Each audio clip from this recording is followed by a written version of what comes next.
Joshua Garcia, nagbigay boses sa Inside Out 2, inamin ni Joshua Garcia na kinabahan siya nang mapili siyang magbigay boses kay Lance Blade, isang macho, ngunit insecure na character sa video game, sa Filipino dub ng Inside Out 2. Si Lance ay isang sikat na superhero na may malaking espada, ngunit puno ng pagdududa sa sarili. Ayon kay Joshua, nakarelate siya sa mga emosyon ng karakter, lalo na ang kaba at takot. Noong una siyang inalok sa proyekto, hindi ko alam paano gagawin.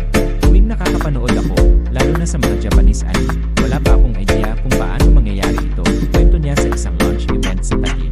Naging hamon para kay Joshua ang voice acting dahil sa mas expressive na kailangan kumpara sa sobrang na pag-arte sa TV at pelikula. Kahit mahirap, naramdaman niya ang excitement sa bagong role na ito.